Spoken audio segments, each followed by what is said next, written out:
I'm Brian Bedford. I've been in this space for about 25 years, and I've been a Division I, Division II recruiting director. I've worked in tech, I've worked in sports media, and all of those things have kind of led us to the spot that we're in right now.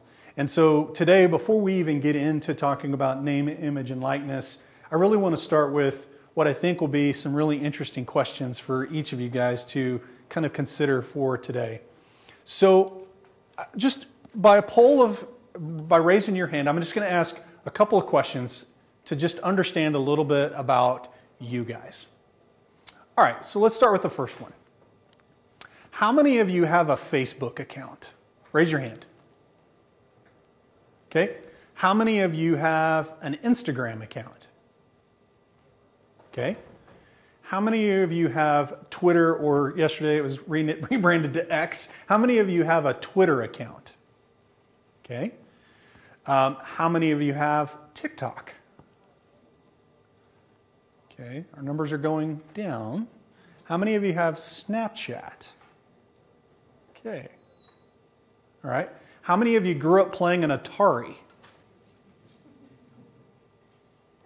Okay. How many of you have a pair of Jordans? How many of you have a jersey with a favorite player, their number on it? How many of you wore a jersey with a player's number? Okay, cool. All right.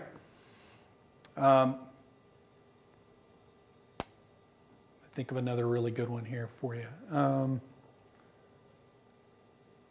many don't have any social media at all? Okay. So that's an interesting one, because we have more people that don't have any social media than have TikTok and Snapchat. Not a big deal. I'm not hating on you. I think it's wonderful. I kind of wish I was in your boat, to be completely honest with you, but I'm way down the path of where that doesn't exist. Okay. How many of you have a favorite athlete that you grew up playing? How many Jordan fans do we have in the room? We got some MJ fans in the room. Okay. I'm going to pick on David. Who was your favorite athlete growing up? Favorite athlete, probably Walter Payton. Walter Payton. That's a great one. Okay. Sweetness, right? That was his. Yep, that was his nickname. Might be name, image, or likeness. Sweetness. Okay. Thank you. I didn't see that up, but I appreciate you. That's a great one, by the way. Okay. All right. Mr. No Social Media. Who's your favorite athlete? Julius Erving. Okay. What's his nickname? Dr. J. Man, I am friggin' 2 for 2 on this one, okay? Mine was the boss. Okay, I'm 47 years old. I am a, poster child for the boss, okay? I had the haircut. I had the little red streak in it. I went to the 85 championship parade downtown, Oklahoma City. I still like the boss. I was at the Nebraska game. They played Nebraska, 2 years ago? And he was in the suite next to us. And I was like, I just want to go say hi and tell you that the 10-year-old Brian thought you were just a freaking stud. Okay? The 10-year-old Brian, not the 45-year-old Brian at the time. Okay? I share all those things with you to kind of frame this topic. Okay? Name, image, and likeness is not something that anybody should be scared of. It's not going to ruin anything. It's really a part of our culture that we have today. And candidly, it's been part of our culture for a really, really long time. Now, the media has made it a very toxic topic, okay, or a volatile topic, depending on your frame of reference. And it has taken different shapes and different mechanisms in the college space. But today, I want to talk to you about NIL in the context of high school and amateur sports. Okay, and so I'm going to show you the difference between what we're seeing right now in the college space, but I'm also going to share with you a little bit of what's happening right now in your communities across the state of Oklahoma, and I'm going to share with you some examples of things that are happening. Okay. But we're going to get to the basics. We're going to give you guys a little bit of context I did a session about 4 months ago with a high school here in the state of Oklahoma, and I got into it, and I was just rambling along, da-da-da-da-da, and one of the coaches stopped me and said, Brian, what does NIL stand for? And I realized right there, we got a long ways to go to understand really what this truly means. All right, so let's talk about what NIL, or name, image, and likeness, really is. Okay? What NIL is it gives you, as an American citizen, the right to publicize your brand, your name, your image. That doesn't mean that we're paying players to play tennis in high school or playing basketball in high school. That's not what this means. But you have a constitutional right as an American citizen to be able to profit off of your name, image, and likeness. Okay? Now, how that has evolved, and I'll talk about the college space in a little bit because it gets a little murky and there's some challenges with that. And there's federal legislation that's actually being debated and discussed right now in Congress, actually this week. So there's a lot happening there that actually has implications down into high school, but we'll talk a little bit about that. All right, so the right to publicity means that each of you have a name, a voice, a brand, a logo, a Dr. J caricature, or brand, sweetness, right? You may not, they may not have had that when they were in junior high, but at some point in time that started to brand. Now, I might argue, and I'd have to go back and do a little research on Walter Payton, he probably had that nickname for a long, long time. That probably wasn't something that he got when he went to the Bears. He probably had that when he was in college. He might have had that in high school. Adrian Peterson. AD all day. He was probably all day in high school at Palestine. Okay, that probably didn't come up when he just got to college, right, as an example. Okay, so various different examples, but it gives you the opportunity as an American citizen, right, to monetize or publicize your name, image, and likeness through your name, your voice, your social presence, photography, anything that goes along those lines is really the true impetus for name, image, and likeness. Okay, and it's important to understand that as kind of just a baseline, because what a lot of people confuse name, image, and likeness for, and we even had this conversation last summer, is NIL is pay to play. And that is distinctly not what it is. Now, the college system, they've kind of mucked it up a little bit, and I'll talk a little bit about that and collectives and that whole world. But the pure essence of NIL is really about allowing people to do all the things that we kind of kidded and joked about, to be able to happen. Okay? All right? Now, how does that align itself, and where did all of this stuff start? So I think it's really important to kind of go back to the basics with each of you. So how many of you are basketball coaches in the room? Do we have any basketball coaches? Okay. So I'm going to assume all of you, I'm going to go 3 for 3 on this. You've all heard of Ed O'Bannon. Okay, Ed O'Bannon played at UCLA in the 90s and was a phenomenal basketball player. Okay.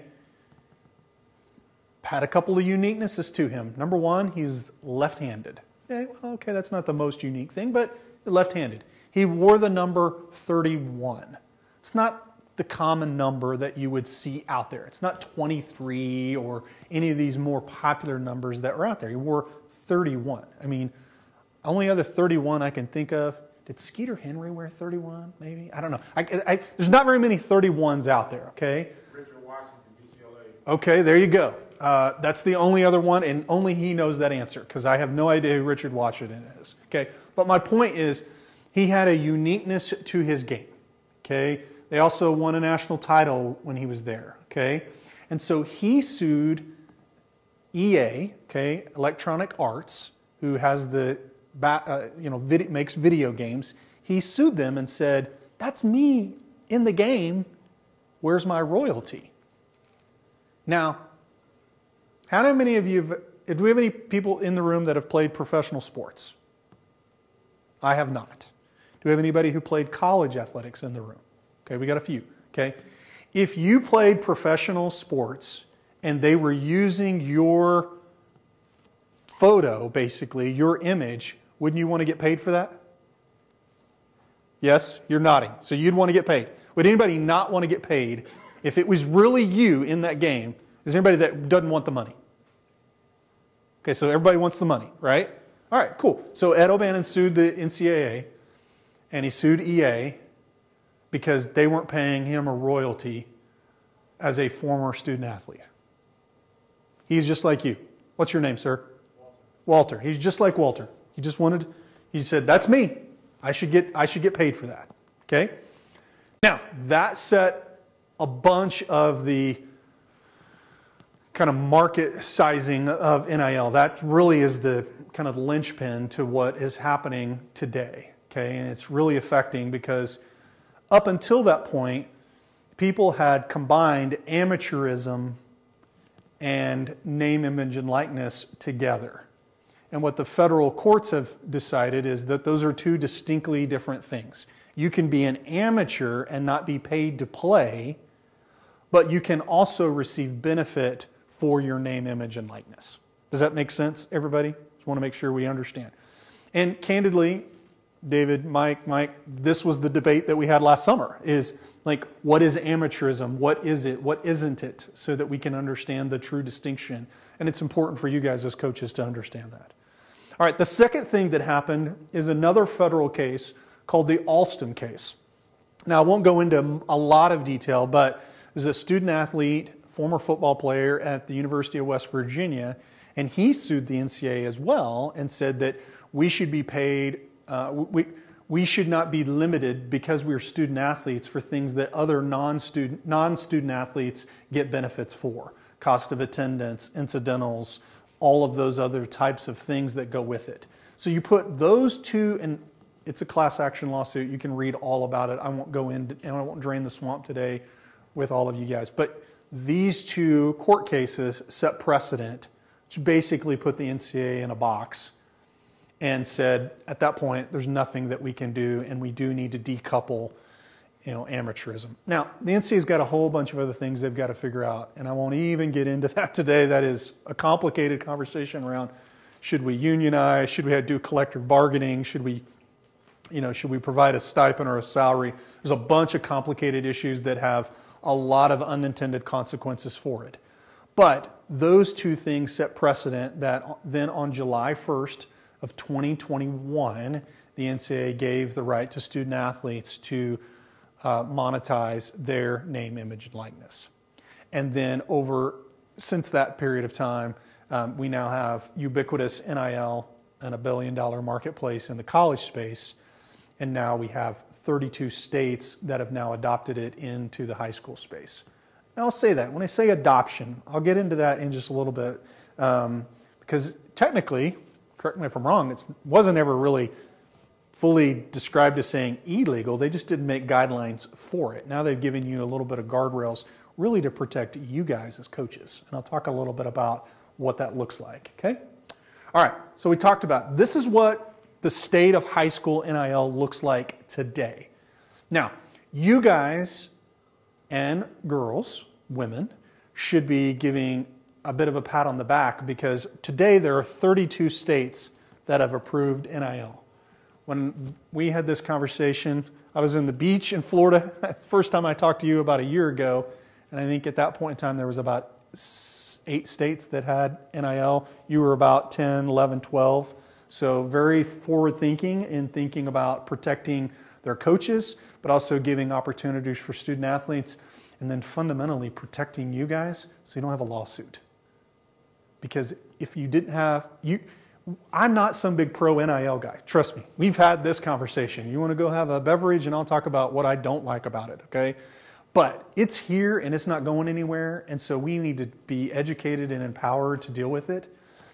But more than anything, we have to protect you guys as coaches, and we have to protect your young people and their parents. And so now you're seeing really widespread adoption. Now, where it's yellow, it's a matter of time. I think even before the start of the school year, you'll see a number of these other states go green. David, you may know more on that than I do, but I would tell you you're going to see more of these coming soon. And the places that are red, it's really about making sure that they understand kind of the ebbs and flows between high school NIL and college NIL, and they're wanting to see a little more policy and procedure at the college level because it impacts recruiting, okay, especially in the SEC. So there's a big push to kind of hold off on that right now. And I actually don't blame them as long as they kind of do it all together. So they've kind of done it all together, so it works. But if not, if they see a chink in that armor, you'll start to see all that. I think it's a matter of time before next football season. I think you'll have all 50 states. I think it's just a matter of time. Some of the states are saying no because they're actually pushing their coaches to get trained and educated. And so they're using the yellow or the red status not as just as an opportunity to give their coaches some time to get a little prepared, okay? That's really what's happening in Texas as we speak right now, is a lot of their districts are doing trainings and in-services and things like that, okay? This is what this looks like today. So it does look a little different. Like if you go across the border to Arkansas, it's going to look it looks a little different. And the state policies, for the most part, are pretty similar state to state. But I would tell you that there are some differences state to state. And so obviously you're here in Oklahoma and you're coaching in Oklahoma, but if you were to get a job in Missouri or Texas or Arkansas, then the NIL policies at each of those states likely could look a little bit differently. I would tell you they're about 80%, 90% consistent nationally. There are some differences that are unique to each of those states, and just like our state and local government is different than our federal policies, it looks a little differently. In the state of Oklahoma today, the OSSAA has really grounded their guidelines based on two major rules, Rule 5 and Rule 9. I'll do my best at describing them. Really, Rule 5 is their amateur rule, and Rule 9 is their transfer rule. And they wanted to make sure that they had integrity in these two rules, okay? That we weren't doing NIL deals weren't pay to play, so that would revoke amateur status. And number two, that NIL deals weren't done as an inducement to transfer to another school, okay? So those are the backdrop, again, to protect you guys as coaches, okay? Everybody make sense? Raise a hand if you've got questions on either of those two things. All right. Now, the guidelines that we put together are they're designed to be a starting point. We talk frequently. I mean, Mike and I are on a text thread, and we're passing notes and different things that are happening pretty often. And I would tell you that we anticipate that these likely will be updated and changed, and they will evolve over time. Okay, so these are not, they're designed to be guidelines. They're not sitting in the rule book. They're not, that would have, David have to go back to the board each week or each month. They're designed to be a guideline. Okay, it's a bit of, think of it as the North Star so that you understand what we should be directing. So let's go through those so that you kind of understand what we're hoping and trying to get across to you. The first is that we wanted to protect the marks that your schools have, okay? She's feverishly writing notes down, but she's got a Mustang Bronco. Is that Mustang, right? Okay. I don't have, my glasses are in my bag, so Mustang, good. Go Broncos. Okay, so we want to protect that Mustang Bronco crest. It has value. That school's been around forever and a day. It's important to your local community. You've licensed it out. You have different retailers in the market that have licensed that out and are paying a royalty for that. You have different apparel companies. So that brand, that Mustang brand, is your brand. It's not that kid's brand. It's your brand. It's your athletic director. It's your principal. It's your superintendent's brand. Hopefully it's been trademarked, but that's a whole different topic for a different day. I will talk about that here in a minute, okay? But what we want to protect is that your brand keeps its integrity, because once you commercially allow it to be used for all sorts of crazy things that we kind of joked about at the beginning, okay, then you have no way to control it, okay? So we want to make sure that our student athletes, that if they want to do name, image, and likeness deals, that they're not using your brand or logos. Now again, we might change our tune on that down the road, but for now, it's designed to protect you guys and your school, okay? The second thing, and as well as an OSSAA or a state, I was a very average track athlete back in the day, but I always loved getting the state track meet shirt. Okay, do they still do that? The state track meet shirt? I always thought that was cool. Okay, I was like, I kind of faked like I was there, but I was I didn't compete, but I got the t-shirt. Okay, so anything with any marks or logos, let's stay away from that. Okay, it's again designed to kind of protect you guys.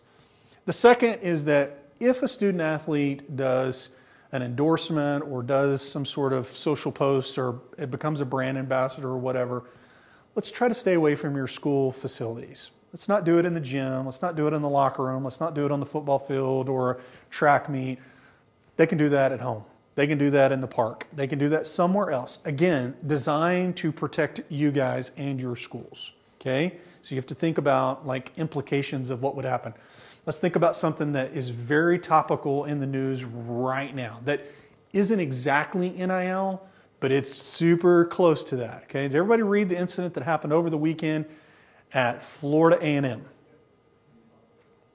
Okay? Does everybody kind of know what I'm talking about? Okay, so Florida A&M athletes, football players, decided that it was an ingenious move to have a rapper, nothing wrong with rap music at all, but have a guy come in and conduct a video shoot and with a bunch of explicit lyrics, which again, to each is their own, and then posted that on social media, okay? And they've now suspended the whole team for whatever period of time, probably a week or two, and then they'll let them back in because they got to get ready to play. But all of the negative publicity off of that deal, okay? So here's an example where we have no idea. That kid could have been getting, the kids, there's 5 or 10 kids in there, they could have been getting a royalty to be in that video shoot, okay? Because they gave the rapper, gear, helmets, jerseys to wear. They probably could have gotten a spiff. He could have paid them, said, hey, be in the background, be the backup guys, okay? What a horrible, and now they've got to issue public statements and make, guys like Van Shea probably squirm as communication guys. Like, that's pretty difficult, like not a fun one to be into, okay? It's not exactly, I don't know. It could be NIL related. Don't know yet. But the point of it is protect your brand, protect your logo at all possible because it has value and you don't ever want something to happen that you don't have direct correlation with. Okay, let's go to the next one. No gear on. Okay, again, back to that Mustang shirt. Okay, so if they're going to post it, they can do it in something else. They can do it in club gear. They can do it in whatever else they want to have on. But I would just stay away. Again, that's your brand. That's your logo of the school. It's not theirs. And so you want to protect that because, again, we're talking about minors here. So I would just be very careful to that. Okay. Now, the other piece of it is you will have at your school district certain things that student athletes can be associated with. And I kind of call them the deadly sins. Okay. Smoking and tobacco and alcohol and pornography and things like that. So we want to stay away from whatever you deem as the deadly sins in your school district. Anything that would conflict with any of those things, again, we want to make sure that it's in line with your district policies, assuming you have one for those certain things. And then certainly anything that would have implications down from the college market down into the high school market, we certainly want to align with those. One of those is a recent announcement that the NCAA has put out that says that a student athlete cannot sign with a college collective, which is like a nonprofit, before they sign their national letter of intent. Okay. Well, I would bet you that 90% of you didn't know that rule existed. Okay. So it's a really important one to understand because we've seen that over the last year. There was a young man from Arizona that was going to sign with the University of Florida, okay, by the last name of Rashada. Anybody see that in the news? Okay, offered a lot of money through the collective. That got a little squirrely. He ended up pulling out of that. It got really, really messy. So the NCAA put in policies saying student athletes shouldn't be signing with a collective and agreeing to financial terms on a collective until they've signed the national letter of intent with said university. Okay, so it's things like that that we're trying to be mindful of. These are designed to just be baselines. Okay, I would explain it this way to you. Okay, because every coach that I do is like, what about this and what about this and what's the discipline for this and if I did this, would okay? Don't think of it that way. Okay, think about it this way. I want you to think about these guidelines as when you go to the bowling alley, I'm not a very good bowler. So sometimes, and my kids aren't necessarily the best bowler either, they get the bumper rails. Okay? These are designed to be the bumper rails. Okay? We just don't want the bowling ball to skip a couple of lanes. Okay? We want to try to give you guidelines that you can operate in. Okay? Knowing that these likely will be updated and they likely will evolve. Let me stop there and pause. Questions?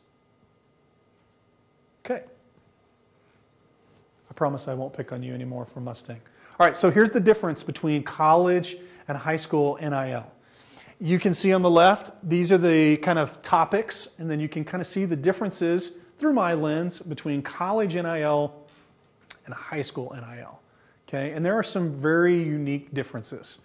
The first is right now you have 50 states that allow it in the NCAA. You have 32 in the high school market. Okay, in college, I didn't put it on here, but in college, you have certain laws that implicate college NIL and that's possible versus what's possible in high school NIL. In the state of Oklahoma, how many of you knew that we have a law on the books that has implications for college NIL? Did anybody know that? Okay, there's actually a law. Went into law about 45 days ago.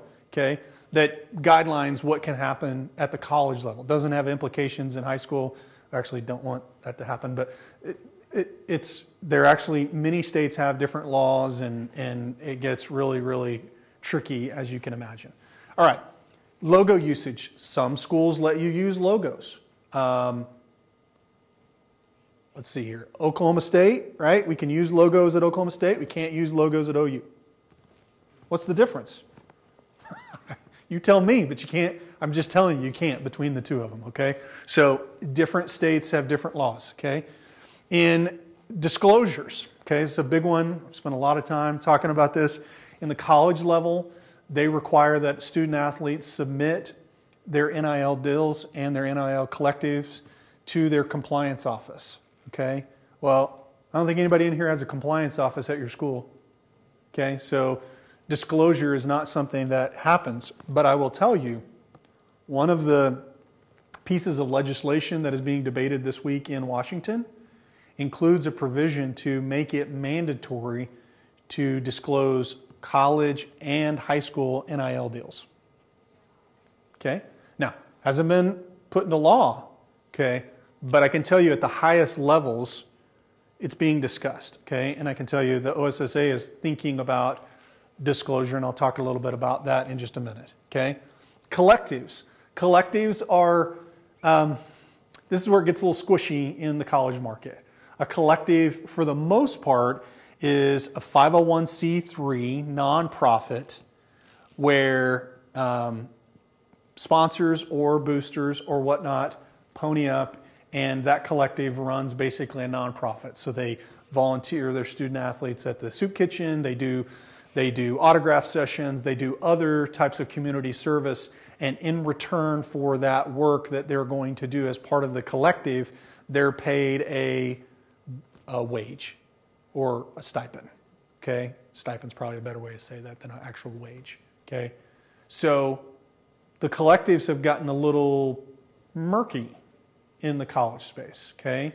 Now you've seen the IRS getting involved in the collective saying, listen, if you don't do this and you don't have certain documentation and you're not doing this in the correct manner, then, you know, we're basically going to revoke your 501c3 tax status, okay? Don't really have those in high school, and I would probably, if you want my personal opinion, I'd probably advocate stay away from them. I think it opens up a Pandora's box that you don't even want to start there. You get enough problems with your own booster club. So just imagine has anybody ever had a problem with their booster club? Okay, he's laughing. So I'm going to say every one of you probably had a problem with your booster club.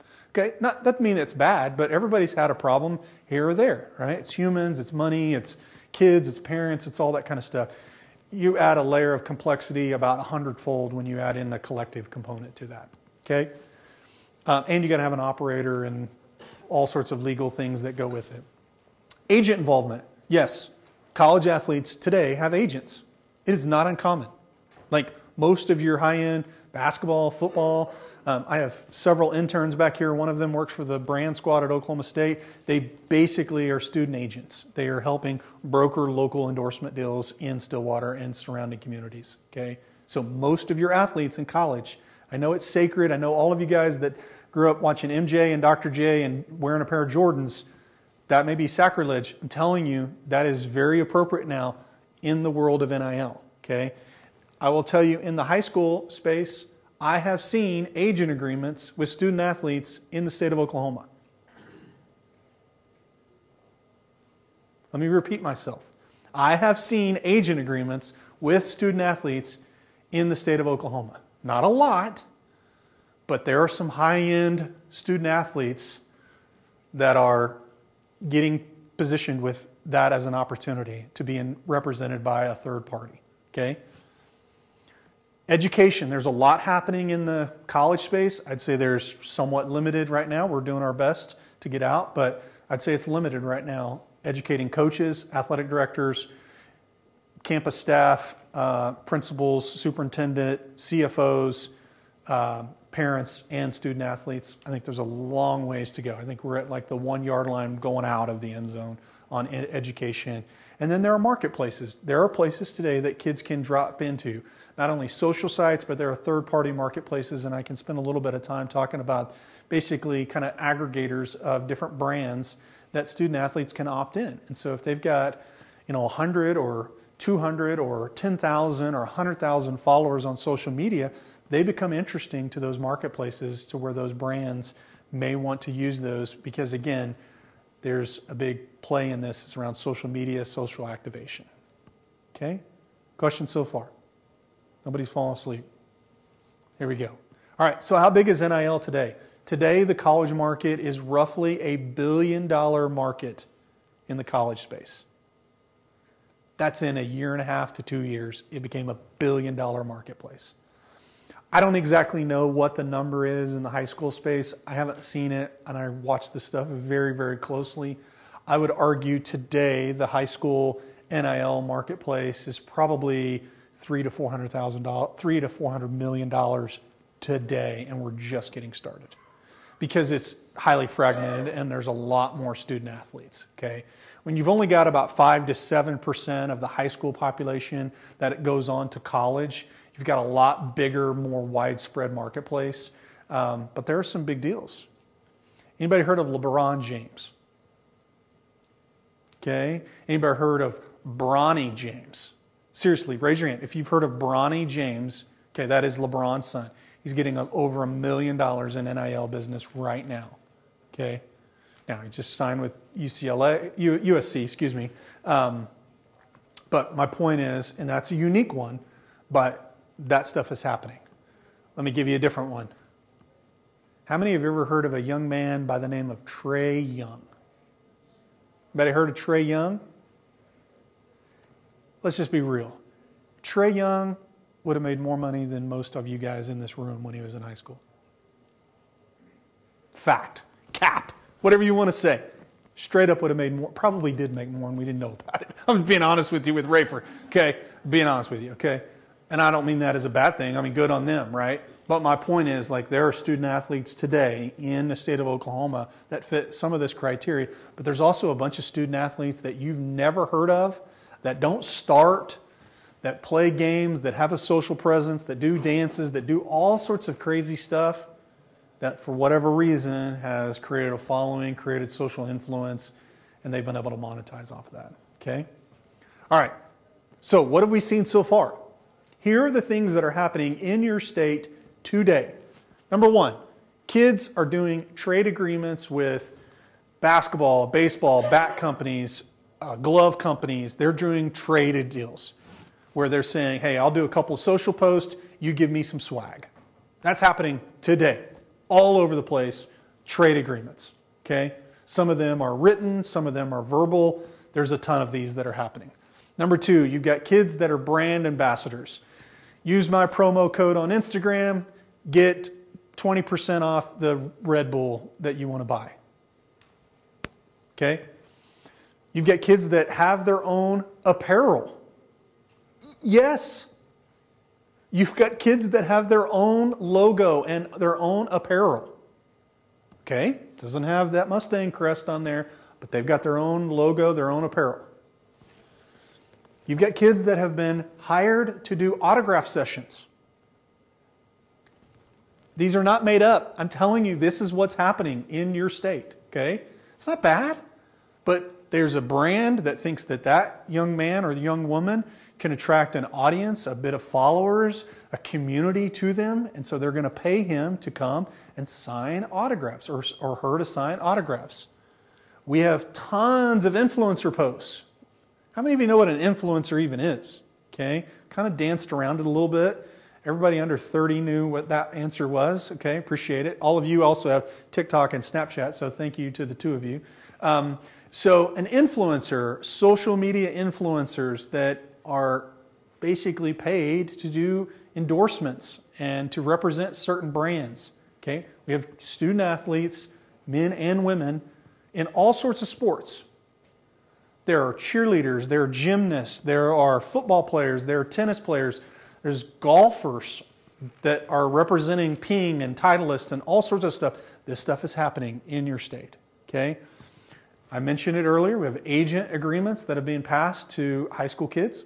Fine for name, image, and likeness. Totally fine. They're not representing them to pick a college or not representing them to be a professional athlete. They're representing them for their commercial purposes. We have student athletes that have been offered fees for appearances. Yes, I'm telling you, this stuff is happening right now. Okay, you have people that are getting, and you have tons of kids that are doing gaming channels. How many of you know what Twitch is? Anybody know what Twitch is? Okay. You win an award over there in purple because you were actually over 30 and you knew what Twitch is. So you're like a unicorn, okay? Twitch is like an online, it's like a lot of people, it's a communication vehicle. Think of it like live YouTube, okay? How many of you know what YouTube is? Should I say that? How many of you how many of you on a weekly basis watch YouTube? Weekly. How many of you weekly listen to a podcast? Okay, good. Guess what? If you do it, your kids do it, and your kids are creating content off of that as well now, okay? All right? All right. So let's talk through a couple of different kind of key concepts and terminology. Hopefully, for the first 40 minutes, you kind of get the idea of like what this actually looks like. It's not super scary, depending on which seat you sit on, but it's really where society is today, okay? So let's think about it that way. A couple of different things that I want to ground you with. Number one, you have antitrust laws. So we talked about the Sherman Act, kind of dealt with the Alston case and the Ed O'Bannon case. So class action, antitrust issues, we're not really seeing that right now in the high school space, but definitely saw that when the NCAA was really pushing back on amateur status, which is why the OSSAA took a little bit of a proactive leap and being kind of maybe not an early adopter, but first mover in the fall, so they weren't dealing with a class action lawsuit. So you should thank them for not getting you sued, okay? Number two, intellectual property, okay? So a domain name, a website, kids are buying their own websites now, people have their own YouTube page, people have their logos, their apparel, that's their own intellectual property. We talked about collectives. I would stay away from it in the high school space. We don't have it actually called out. It depends on how you interpret it. I mean, we basically say that a coach or a athletic official cannot broker inducements or broker NIL deals. I kind of put collectives in that. I would stay away from them. I think it opens up Pandora's box a ton in the high school space that you don't want anything to do with. But they definitely exist in the college space. And candidly, you know, call them whatever you wanted to call them back in the 60s, 70s, and 80s at places like SMU and other places. It's just boosters. But I would stay away from those as best I could. Talked about pay-to-play, enrollment, third-party recruiting. I won't, I think that goes without saying. We want to make sure that student athletes are doing this directly with coaches, high school coaches, and directly with the college coaches, and that they're not signing with a collective beforehand. That would be perceived as an inducement from a recruiting standpoint. And then, the last one is really around financial implications. So, how many of you pay taxes? Everybody should raise your hand here, okay? This is, nobody should not have your hand up, okay? How many of you hate paying taxes? Let me say it that way, okay? More people raised your hand that way, okay? Guess what? Make over $400, you got to do what? Okay, that was a participation point right there in this session. Okay, my point is like your student athletes, their parents, they have to understand that, and they have to understand, more importantly, as high school coaches, what I want you to understand is when you make money off of name, image, and likeness, it also has another implication that none of you are thinking about in this room, which is it impacts a student athlete's ability to earn financial aid for college. Because now they have to disclose income, and depending on how much they make, could have a positive or a negative implication on a Pell Grant or something like that. So I'll give you a fun story. 2 days after Mr. Jackson and the team issued the guidelines in October or November last year, I got a call from a parent. His daughter was weeks away from signing a national letter of intent to play softball. And he said, "Hey, Brian, got your name off the internet. Can you help me get NIL deals with my daughter?" So it's not what I'm going to do, but I'm going to help educate, da-da-da-da-da. Okay. I said, "Can I ask you a couple questions? Is your daughter getting a full scholarship to college?" "Well, no, but she's getting a good scholarship, but not a full scholarship." "Okay. I didn't think so. It's softball, so, but I just wanted to make sure." I said, "Are you going to pay the balance, or is she taking out a loan, or is she going to work, or is she going to get a Pell Grant or financial aid?" "Oh, no. She's going to get a Pell Grant." I was like, "Okay. Do you understand that when you have to disclose your income, that could have some implications on your Pell Grant?" "Oh, no, I didn't think about that." It's like, "Well, and I don't know your financial situation, so, maybe it doesn't make a difference, but maybe it does. But if that's what you're really dependent on, I'd just be careful." And he was quick to say, "Yeah, man, we're probably going to stay away from this business." Okay? But it gave him a time to think, right? And again, I'm not saying you shouldn't. I'm just saying you should understand it before you jump into it, because, we've all heard the term unintended consequences. That was one of those. He didn't really understand it as a parent, but then once you explained it. I had another parent call me the next day, and these are very true stories. Parent of a mom, high-level Division I, Power 5 basketball prospect, girl basketball prospect out of the state of Oklahoma. "Hey, Brian, can you help us get NIL deals?" "Well, no, this is what we're going to do. We're going to educate. This is my role in this. I'm not an agent, yada, yada, yada." "Okay." And I said, how is she going to get NIL deals? And I was like, "Well, does she have a social media following? Is she active? Does she like to do that kind of stuff?" "Well, no, not really." I was like, "Okay, well, what do you do?" "Well, I'm a nurse." "Okay, who's going to manage this? Who's going to manage all of this, inbounds? Are you prepared to run this as a business?" "Well, no, not really." And so, again, I appreciated her calling as a parent, okay? And I said, "Listen, for your daughter, you're probably in a unique spot. You're going to play at a Power 5 school.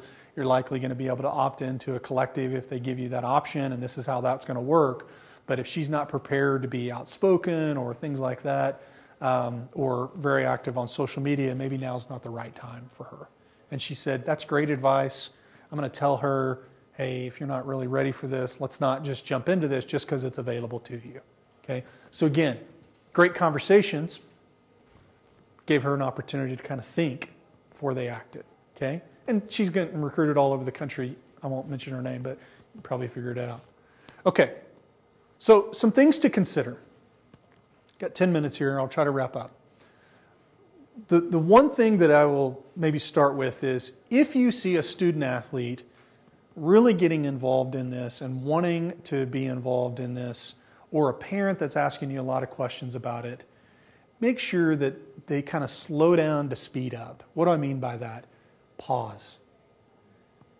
If you get an agreement sent over to you, have somebody, either an attorney, or if it's just a kid, have an adult read it, for goodness sakes, okay? I'll give you a good one. And not everybody can afford an attorney. I totally get that. But the point of it is have an adult read it, okay? So we got an inbound that came into Mike, I'm not sure who, and it was for a girl who was going to get a trade deal for some bats and gloves. She's a softball player. When you read the agreement, it's basically, we're going to give you gear and you do social posts. Okay, how much gear? How many social posts? Is it one a day? Is it one a week? Is it one a month? Is it one a year? Is it 2 gloves? Is it 4 gloves? Is it 5 bats? How often do we get new ones? There was no detail behind it. Okay, so what are the deliverables? Okay, how many of you have signed a lease or a mortgage? Okay, so some of you didn't read all that. You just went through and initialed, right? But there's some of those when you buy a car and you look at the interest rate or things like that, you better know what the heck you're signing, okay? But you also have some wisdoms, like you've been through it or whatever, and so you kind of know, or you have somebody you could counsel, hey, how's this done? Or what should I do here? Like you've got a network of friends and family that can kind of counsel you so that maybe you don't read every line of the mortgage. I didn't either, but you know the big stuff to look for, okay? And you certainly understood on your mortgage or your lease the day of the week that it was due and how much it was, right? Everybody knows those two things. It's due on the 1st or the 15th, and it's however many dollars, okay? Well, so you know what's the deliverable and when it's due, okay? And so if you can get some representation for your student athletes, and I'm not talking about you directly, but if you can advise them to take on, you know, getting something like that, especially if there's really complicated stuff, I certainly would advocate for that, okay? Number 2 is put some money back. If they're collecting money, just tell them, hey, you're going to need to put 30%, 40% back for taxes. So if you make $100, put some money in tithe, put some money in, you know, back for savings account, which, I mean, none of us save enough anyways, but getting kids to think that way or getting their parents to think about that will save them from getting heartache. The last thing you want is, you know, some kid getting in trouble from a tax perspective and you're trying to get them out for the volleyball team, for God's sakes, okay? All right? I mean, think about it, okay? Think about when it comes to recruiting, just make sure that you know, that your student athletes, especially the Division I kids, again, the idea of don't sign with the collective until they've signed their national letter of intent. I think that's really probably the biggest thing for you guys to understand. Understand implications to financial aid. Just at least make them think about it, okay? Again, I'm not saying you can't do both. I'm just saying, you know, if they're right on that line to where they could be getting a full Pell Grant, that Pell Grant may be more valuable than, you know, $2,500 in NIL dollars. I have no idea, but just make sure that they at least understand that. And then, you know, the last thing, not that it matters to anybody in this room, is that, you know, have kids think about who do they want to be around, who do they want to represent. I'm a father of 2 daughters. And I look at the girls that are making the most money right now on NIL, and it's through very provocative photos. Okay? You look at the gymnasts, the track athletes, they ain't down there in a onesie. You know, they're not, they're in a leotard. Okay? Especially for you coaches that are coaching on the women's side.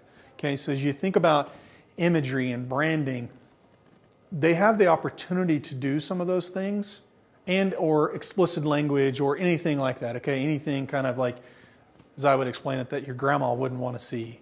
But should they do that? Okay?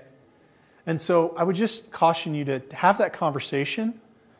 I had a coach or an AD ask me last month, Mike and I were there at the AD's meeting, and he said, why should I care about this? This is outside of my job responsibilities. How much of the stuff that you deal with day to day is outside of your actual job description? A ton of it, right? How many of you have ever had in the last 12 months an issue in your school or on your team that dealt with social media? Raise your hand. It's everybody. Everybody's had something. A parent griping about this, a kid posting this video, right? We've all had it, okay? So you had to deal with it. Unfortunately, we're having to deal with this a little bit too now, okay? So just, these are some things that I would just, I'm not saying you have to deal with them. I'm saying I want you to be thinking about these things when opportunities come in front of you guys, okay? All right, so coaches and athletic directors, let me give you a little bit of a checklist. We're going to put some content out with Mike. We're going to put some videos, some different things out here, but let me just give you a checklist to think about. Number one is, coaches, make sure that you're training your peers on NIL, that you're like being here is a great first step. We offer more training to do this, workshops and services. Take it serious. It's important. It will affect you the rest of your life as a coach today, okay? And make sure that your parents and student athletes at least are getting educated on the key terms. Number two, understand the guidelines that Mike, David, Van Shea, they've put together as a benchmark. Just have those and understand those, review those. If you have a coaches meeting, make sure those are discussed. I would include it in your parent meetings that you're having with your preseason parent meetings or a Zoom call or postseason exit interviews. Make sure that you have it. I would post the OSSAA guidelines in your locker rooms. Every one of you should have it posted as much as anything to protect yourself. Okay, just have it there. I think we're going to put it as a link on Rank 1. On the OSSAA webpage. Okay.